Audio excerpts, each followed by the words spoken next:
लेकिन क्या अतीक अहमद के साथ एक बड़ा वोट बैंक है जिसे साधने की कोशिश की जा रही है। अतीक के भाई अशरफ ने एक शब्द कहा था, उसे एक चिट्ठी मिली है, उसे पुलिस अधिकारी डांट रहे हैं। वो कह रहे हैं कि तुम्हें 1 सप्ताह में 15 दिन में निपटा दिया जाएगा। और ये शिकायत उसने सुप्रीम कोर्ट में की। ये तमाम तथ्य और सबूत कोई सिंबल सुप्रीम कोर्ट ले जाए और योगी आदित्यनाथ के खिलाफ सुप्रीम कोर्ट कोई गंभीर टिप्पणी करे, फिर इस देश में अराजकता का माहौल लाया जाए, फसाद किया जाए, ये साजिश। इस चिट्ठी बम के षड्यंत्र से जो सो कॉल्ड राष्ट्रवादी हैं और जो भारत को लेकर चिंतित हैं, हम जैसे लोग, उन्हें भी लग रहा है क्या ये योगी की परेशानी का सबब बन सकता है सुप्रीम कोर्ट में। ये चिट्ठी बम में आपको खेल क्या लग रहा है सर? हाँ मनीष जी, आज वो अतीक के मरने के बाद ही इन्होंने शुरू किया था, और अतीक और अशरफ के जब मरने के बाद, और आज वो काम शुरू हो गया। ऐसा आज एक चैनल लेके आया, फिर एक दूसरे चैनल ने भी शुरू किया, और वो बिल्कुल कि वो अशरफ की चिट्ठी आ गई है, अशरफ की चिट्ठी दिखाने लगे, उसका लिफाफा दिखा रहे हैं, उसके अंदर लिखा क्या है ये नहीं बता रहे हैं। और घुमा फिरा के मतलब एक तरह से जैसे कि उत्तर प्रदेश सरकार का कोई मंत्री या कोई वो इस तरह का दबाव सीधे सीधे मुख्यमंत्री योगी के ऊपर है, और वो यही साबित करने की कोशिश है उस चिट्ठी के सहारे कि इस हत्याकांड में किसी सरकार के ही तंत्र का हाथ है। मनीष जी, आज जरा इस चिट्ठी की धज्जियां उड़ाते हैं। दर्शक जरा ध्यान से सुने। मैंने क्राइम रिपोर्टिंग की है, मनीष जी का भी तजुर्बा रहा है, लेकिन उस पर आता हूँ बाद में। पहली बात तो यह कि वो अशरफ ने जब उस दिन कहा था अपने वैन में, वो जो उसी को दिखा रहे हैं, उससे जोड़ रहे हैं, डॉट जोड़ रहे हैं कि मैंने ये अगर मेरा इनकाउंटर हो गया तो, अगर मेरा इनकाउंटर हो गया तो ये एक चिट्ठी मैंने लिख के रख दी है। वो धमकी धमकी वाली पूरी कहानी उसने लिखी, और उसके बाद उसने बताया कि वो मेरे अगर मेरा इनकाउंटर हो गया तो वो चिट्ठी इस देश के चीफ जस्टिस के पास पहुंच जाएगी, इस देश के उत्तर प्रदेश के हाई कोर्ट के चीफ जस्टिस के पास पहुंच जाएगी, और उत्तर प्रदेश के मुख्यमंत्री माननीय, उसका वो जरा सुनिए उसकी बाइट, कि माननीय मुख्यमंत्री योगी आदित्यनाथ के पास पहुंच जाएगी। और उसमें मैंने लिख दिया कि किसने मुझे धमकी दी थी और किससे मुझे अपनी जान का खतरा है। तो मनीष जी, या तो ये जो अच्छा सबसे पहले यहाँ तो ये समझिए, ये 3 आदमी उसने नाम बताए थे मनीष जी। चौथा उसका उसने कोई ना कोई अपने घर का या गुरूर का या किसी के पास वो तथाकथित चिट्ठी रही होगी। तो इन खैरातियों को सुप्रीम कोर्ट के चीफ जस्टिस ने तो चिट्ठी दी नहीं, ना हाई कोर्ट के चीफ जस्टिस ने दी, और ना मुख्यमंत्री योगी आदित्यनाथ ने दी। इसका मतलब वो चिट्ठी इन खैरातियों के पास जो पहुंची, जो न्यूज चैनल वाले नाच रहे हैं कि अशरफ के ही किसी गुर्गे ने पहुंचाई है, ये बिल्कुल स्पष्ट है। क्योंकि जो 3 नाम वो बोल रहा था, उन 3 नामों के पास इनकी पहुंचने की औकात नहीं है, ना वो 3 नाम चिट्ठी इनके पास पहुंचाएंगे। वो चिट्ठी उनके पास भी पहुंच गई होगी, क्योंकि जब इन खैरातियों को बांटी गई है अशरफ के गैंग द्वारा, तो वो वहां भी पहुंची होगी। तो पहले तो ये समझ लीजिए कि इनके पास चिट्ठी आई कहां से, यह आई अशरफ गैंग की तरफ से, जो बुरी तरह तिलमिलाया हुआ है उसके एनकाउंटर से। दूसरा मनीष जी, अब आता हूं कि इन न्यूज चैनलों के एंकरों, एडिटरों, इनकी बुद्धि घास चरने गई है कि ये मतलब वास्तव में जो मनीष जी बार बार अक्सर अक्सर अपनी डिबेट में कहते हैं कि कम पढ़े लिखे लोगों को भर्ती किया जाए, इनका पत्रकारिता से, रिपोर्टिंग से लगता कभी कोई नाता ही नहीं रहा। मनीष जी, जो बात उस दिन वो अशरफ कह रहा था तो मुझको हंसी आ रही थी, जब 28 तारीख को, मुझे तो नहीं मालूम था कि घटना हो जाएगी।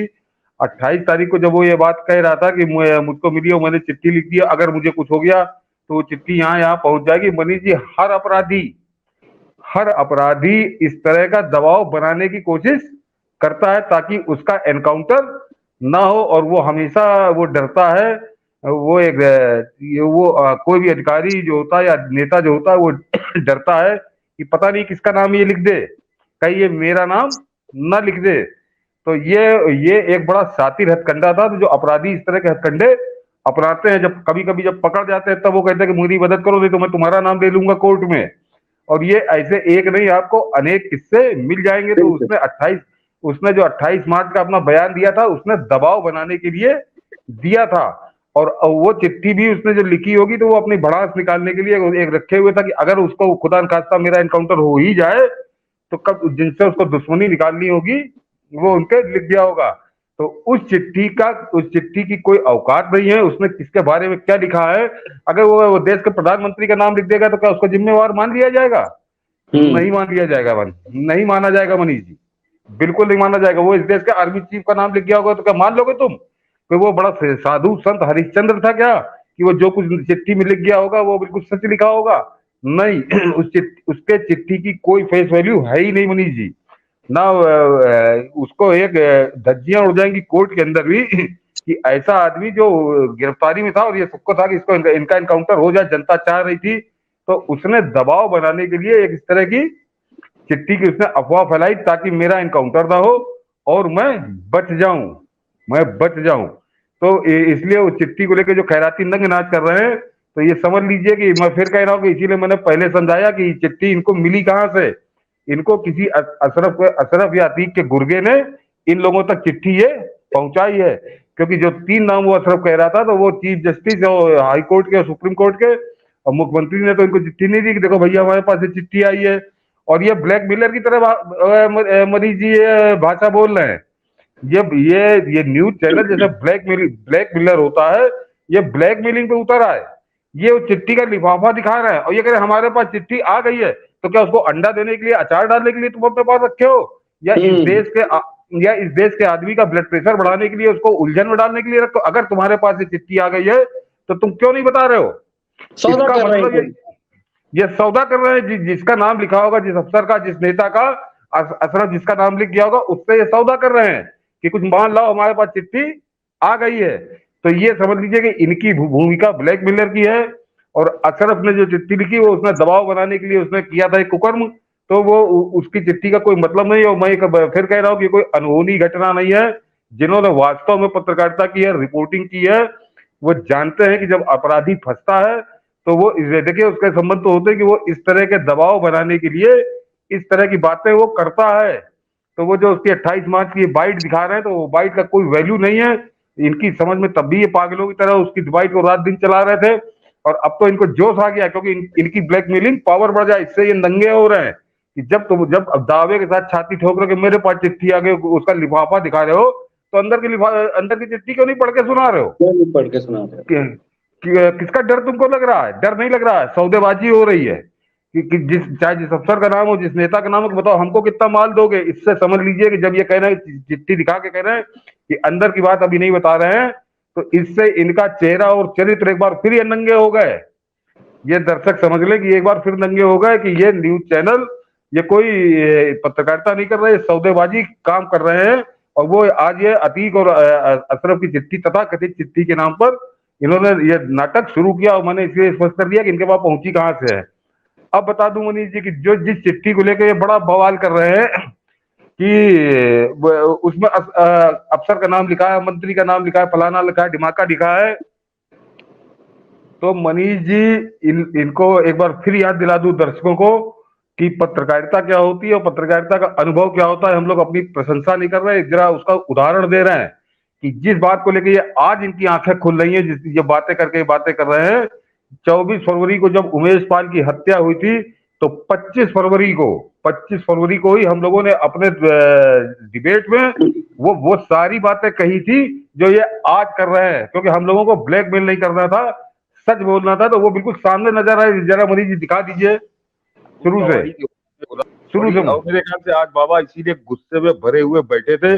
और अब आता हूँ कि प्रयागराज मैंने कहा ना कि ये साधारण हत्या नहीं है, उस पर टारगेट था, वो राजूपाल हत्याकांड का गवाह था। उस गवाही के होने से अतीक और उसके भाई को तो फांसी भी हो सकती थी, क्योंकि वो राजूपाल की भी जो हत्या हुई थी इसी शैली में, रोड पे बकायदे उसकी कार को घेर के मशीन गनों से हुई थी, बम मार के। तो वो, और ये चश्मदीद गवाह था, तो इस पे तो खतरा था ही, इसीलिए इसको सुरक्षा के लिए गनर भी दिया गया था। तो ऐसा नहीं था मनीष जी को अनजान आदमी ने मार दिया, ये इस आदमी पे खतरा है। और इस आदमी पर किससे खतरा है ये भी मालूम था पुलिस को, ये भी पुलिस को मालूम था, प्रशासन को मालूम था। और उसके बाद दिन दहाड़े रोड के ऊपर उस आदमी की इस तरह से हत्या कर देना, यानी बेखौफ। और मनीष जी, मैं अपने अनुभव के आधार पर कह सकता हूँ कि ये गुंडों की इतनी हिम्मत हो ही नहीं सकती। इस हत्याकांड की तो जो जांच हो रही है वो हो तो पकड़े जाए अपराधी, लेकिन मनीष जी जब तक बड़े स्तर का, क्योंकि अतीक अहमद की हालत हम सब जान रहे हैं कि किस हालत में पहुंचा दिया योगी बाबा ने, कि वो बिल्कुल मरणासन है, और उसके गुर्गे उसके मरणासन है। और एकदम से इतने पावरफुल हो गए वो कि दिन दहाड़े घेर के 10-12 की संख्या में उन्होंने एक ऐसे आदमी को मार दिया जिसके जिसके बारे में सब जानते थे कि इसकी जान को खतरा है। उसकी जान की रक्षा करने की जिम्मेदारी पुलिस और प्रशासन पे थी। उसके बावजूद अगर ये हुआ है तो मनीष जी कहीं ना कहीं से संरक्षण या सहायता अतीक अहमद को मिल रही है, चाहे वो राजनीतिक हो, चाहे प्रशासनिक हो, चाहे पुलिस में कोई काली भेड़ हो। इन तीनों में से ये योगी बाबा को कहीं इसकी बड़ी गहन स्तर पर जांच करानी चाहिए। इन हत्यारों के पीछे कौन है? अतीक अहमद को तो सब जानते हैं। बिल्कुल, मुझे लगता है कि ये बात योगी सरकार तक जाना चाहिए। और मैं इसीलिए व्यूअर्स को जरा बता दूं कि ये जो मैंने सुनाया है, ये आप इसकी पूरी वीडियोस कहां देख सकते हैं? 25 फरवरी का हम लोगों ने जो लाइव किया था उसका पूरा वीडियो विश्लेषण ये हम आपको बता रहे हैं कि अपना ये पूरा डिबेट जो है वो इसके माध्यम से है। ये 25 फरवरी का पूरा डिबेट है, जिस डिबेट के माध्यम से आप इस डिबेट को पूरी तरह से सुन सकते हैं और इसमें इसी पे चर्चा है 25 फरवरी को। जी सर। हाँ मनीष जी, दर्शकों को बता दो कि ये आपको मेरे ट्विटर पे इसकी लिंक भी मिल जाएगा। मनीष जी ने भी रिट्वीट किया, उस पर भी आपको लिंक मिल जाएगा। तो ये इसका पूरा विश्लेषण हम लोगों ने किया था। इसी बात को ये जो आज खैराती बता रहे हैं, इनकी आंखें तब नहीं खुली थी, ये दुनिया भर की बातें कर रहे थे। हम लोगों ने उसी दिन कह दिया था कि इसमें निश्चित रूप से किसी बड़े नेता का या प्रशासनिक अधिकारी का या पुलिस वाले का हाथ है। और उसी दिन कहा था कि मुख्यमंत्री जी इसकी जांच, इस हत्याकांड के साथ साथ इसकी भी जांच कराइए। जब ये खैराती सो रहे थे और रात दिन वही वीडियो बार बार पलट के दिखा रहे थे कि उमेश पाल की हत्या हो गई, तो उमेश पाल की तो हत्या हो गई थी, उसके पीछे का जो तथ्य है, तो मैंने कहा कि ये जो अशरफ की चिट्ठी लेके नाच रहे हैं, तो ये एक मरी हुई लाश अपने कंधे पे ढो रहे हैं। ये तथ्य तो पहले दिन ही मनीष जी, उस दिन जैसे ही वो वीडियो देखा था पहली बार मैंने, उसी समय समझ में आ गया था कि निश्चित रूप से कोई ना कोई इसके पीछे है। और वो बड़ा नेता है या बड़ा अधिकारी है या पुलिस का बड़ा अधिकारी, पुलिस का बड़ा अफसर वो है, तो वो जांच होनी चाहिए। मेरे ख्याल से ये चिट्ठी भी जो लिखी गई है मनीष जी, उसी को बरगलाने के लिए, ताकि देखिए अपराधी जब तक मर्द आ जाए या मर्दा उसका साथ ना हो जाए, तब तक वो अपने वास्तविक आकाओं के नाम नहीं उगलता। उसको पूरी उम्मीद रहती है कि वो वही मुझे बचा सकता है, वही मुझे बचा सकता है। तो अपने उसको अशरफ और अतीक जिस स्टाइल में मरे हैं कि उस समय तक तो किसी ने कल्पना नहीं की थी कि ये मर जाएंगे ऐसे, और बड़े सुरक्षित आ गए थे। तो वो जाहिर सी बात है कि वो अपने उन आकाओं के नाम तो उसने नहीं लिखे होंगे। उसने जो भी नाम लिखे होंगे वो अपने भड़ास के निकलने या उन आकाओं ने ही किसी को निपटवाया होगा। ये भी दर्शक समझ ले कि ये वो राइवलरी पॉलिटिक्स में भी चलती है, एडमिनिस्ट्रेशन में भी चलती है और पुलिस में भी चलती है। ये इतना आसान समीकरण नहीं है जिसको आप बड़ी जल्दी से सुलझा ले, जैसे खैराती सुलझाने में जुटे हुए हैं। तो उनके जो आका होंगे उन्होंने कहा होगा कि तुम चिट्ठी ये ऐसे लिखो, और इसमें जो अपने दुश्मनों को उन्होंने निपटवा दिया होगा। तो उस अशरफ की चिट्ठी का तो कोई मतलब नहीं है। लेकिन हाँ, ये फिर कह रहा हूँ, ये 25 फरवरी को भी हम लोगों ने कहा था और आज फिर कह रहा हूँ, ये तो बिल्कुल तय है, ये बिल्कुल तय है कि वो जो उमेश पाल का हत्याकांड हुआ था, तो अतीक और अशरफ को, उनके गैंग को कोई बड़ा समर्थन, बड़ा हाथ उनके पीछे था। और जरा चिट्ठी का एक और कारण समझ लीजिए मनीष जी, ये चिट्ठी क्यों है? ये चिट्ठी जो जिस लाइन पे हम लोगों ने कल भी बोला था, एक प्रशासनिक अधिकारी का ही एक अनौपचारिक बातचीत में था कि अभी भी पुलिस और सरकार इस पूरे उस पर चल रही है एंगल पे कि इसमें वो आईएसआई वाला लिंक कहीं ना कहीं है। आईएसआई का जो नेटवर्क, जैसे आपने पीएफआई का देखा था, ऐसे ही आईएसआई का एक नेटवर्क यूपी में काम कर रहा है, जिसके लिए ये अतीक काम कर रहा था। तो उस नेटवर्क से ध्यान हटाने के लिए पुलिस का और सरकार का ध्यान उस तरफ से डाइवर्ट करने के लिए, और इसकी पूरी तोप बना के योगी आदित्यनाथ की सरकार की तरफ मोड़ देने के लिए ये चिट्ठी लिखवाई गई होगी। और ये भी दर्शकों से बता दूं कि ये बहुत अभी आप, क्योंकि वो तो मर ही गया, उसको मालूम नहीं था मैं मर जाऊंगा। वो अगर जिंदा भी रहता और उसको समझ में आता कि अब मैं फंस गया हूं, मैं छूटू छाटूंगा नहीं, तब भी वो चिट्ठी लीक होती। ये आप समझ लीजिए, ये तो तिलमिलाहट में लीक की गई है। उनके जीते जी वो चिट्ठी लीक होती कि ये देखिए चिट्ठी लीक हो गई, एक तो विशेषाधिकार बताते हैं, और वो चिट्ठी कहां से लीक होती, वो अतीक के अशरफ के गुर्गों द्वारा ही लीक कराई जाती, इन्हीं खैरातियों के माध्यम से लीक कराई जाती। जैसे कि अतीक के गुर्गों ने, अशरफ के गुर्गों ने इन खैरातियों के द्वारा आज उसको फिर लीक किया है। तो ये उस चिट्ठी को कतई गंभीरता से मत लीजिए, उसमें लिखे गए नामों को गंभीरता से लेने का कोई अर्थ नहीं है। हाँ, ये बिल्कुल है कि कोई ना कोई बड़ी काली भेड़ जो पहले जिसने अतीक को संरक्षण दिया उस हत्याकांड को कराने के लिए, उसका दर्शकों को बता दूं, ये तो हम लोगों ने क्योंकि ज्यादा बड़ा वीडियो दिखा नहीं सकते इसलिए छोटे में दिखाया है। उसको पूरा समझने के लिए आप वो लिंक पड़ा हुआ है ट्विटर पे, आप उसको देख लेंगे तो आपको मिल जाएगी कि उसको बड़े विस्तार से समझाया है कि इसमें बड़ा हाथ क्यों है। ये 25 तारीख को जिस दिन उमेश पाल की मौत हुई थी उसके दूसरे ही दिन का वो वीडियो है। तो ये वो जो बड़े हाथ है वो अपने आप को बचाने के लिए, और सही दिशा में जांच हो गई तो वो नंगे हो जाएंगे, पकड़ में आ जाएंगे। तो उसको डाइवर्ट करने के लिए कि उधर से पुलिस का, सरकार का जो जांच हो रही है उसका ध्यान डाइवर्ट हो जाए, वो आईएसआई वाला लिंक या विदेशी लिंक उस तरफ ध्यान ना जाके ये योगी सरकार के किसी मंत्री या किसी अधिकारी को इस तरह का जो जिसका कोई लेना देना ना हो वो नाम लिखवाया गया होगा अशरफ से, ताकि अपने आप को ये सेव करने का एक तरीका होता है आकाओं का, वो ये खेल है पूरा।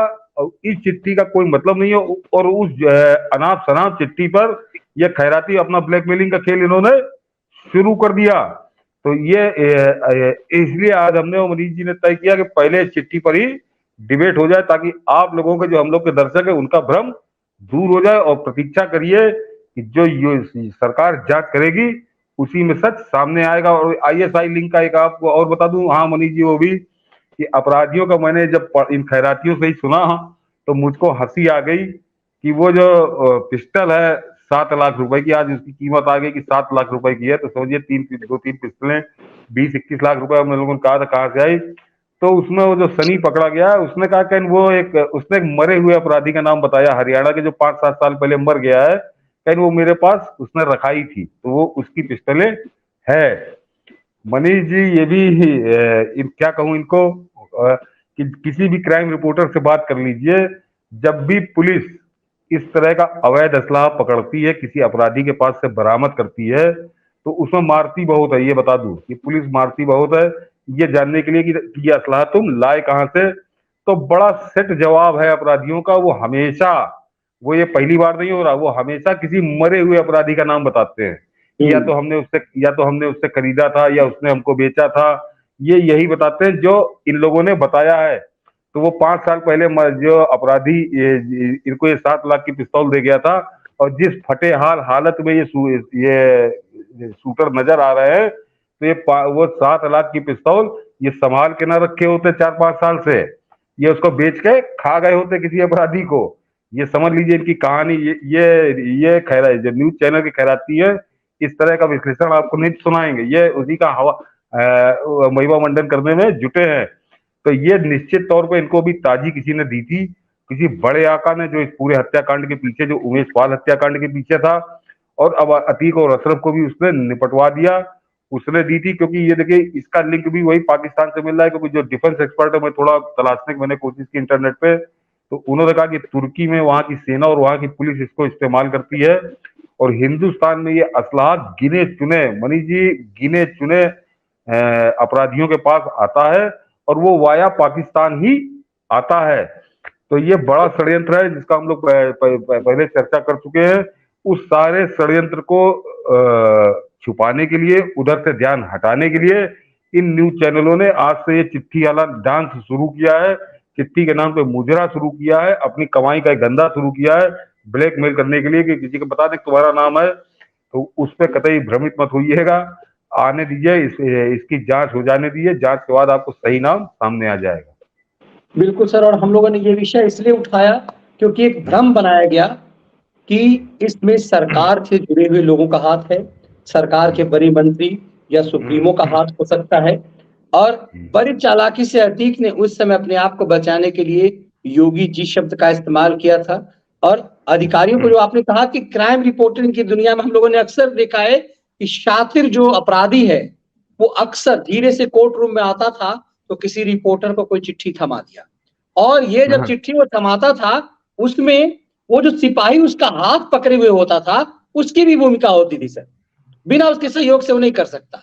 तो इसके बाद हम लोग भी कई बार, वो यदि मान लीजिए कि एज ए मनीष ठाकुर मुझे मिल जाए तो मेरे लिए भी बड़ी खबर है, वो एक रिपोर्टर के लिए ये भी एक बड़ी चीज होती है। तो ये पूरा षड्यंत्र होता है, कई बार इस तरह के खेल किए जाते हैं, और ये समझना जरूरी है। अक्सर आप जो समझते हैं कि पॉलिटिक्स में जो चीजें हो रही होती है, इस बात का मैंने पहले जिक्र किया, अतीक अहमद का और अखिलेश यादव का रिश्ता 36 का हो चुका हुआ था। इस बात को बहुत गहराई समझिए, बसपा से उसके रिश्ते 36 के हो चुके हुए थे। 2022 के चुनाव में उसकी पत्नी ने जेल में रहते अतीक के समय में उसने असदुद्दीन ओवैसी की पार्टी का प्रचार किया। इसका मतलब है कि उसने सबसे ज्यादा डैमेज अखिलेश यादव को किया। तो योगी आदित्यनाथ उसके लिए डैमेजिंग हो सकते हैं, बसपा या सपा। तो राजनीति में जो लोग, सब महत्वपूर्ण सवाल ये है जो मैं लगातार कह रहा, ये नौटंकी आज कर रहे हैं ये लालू पुत्र का अतीक अहमद से क्या वास्ता? नहीं हाँ मनीष जी, अभी उस पे आ जाओ। इस पे एक चीज और स्पष्ट कर दूं कि एक बात अच्छे से समझ लीजिए कि ये बिल्कुल तय है ये कि इसमें किसी न किसी सरकार के काली भेड़ कोई है, चाहे वो पुलिस की हो, चाहे एडमिनिस्ट्रेशन की हो, चाहे राजनीति की हो। वो हम लोग 25 तारीख को ही कह चुके हैं। आज के डिबेट का सिर्फ ये कहना है कि वो आदमी नहीं है जिसका नाम चिट्ठी में लिखा होगा। ये आप ये अच्छे से समझ लीजिए, ये अच्छे से समझ लीजिए कि उस आका को बचाने के लिए पता नहीं किसका नाम उसने लिखवाया है, जो वास्तव में काली भेड़ है। और ये पूरी तरह से इस देश प्रदेश का लॉ एंड ऑर्डर खराब कर देने का एक षड्यंत्र है, जिसको समझना जरूरी है।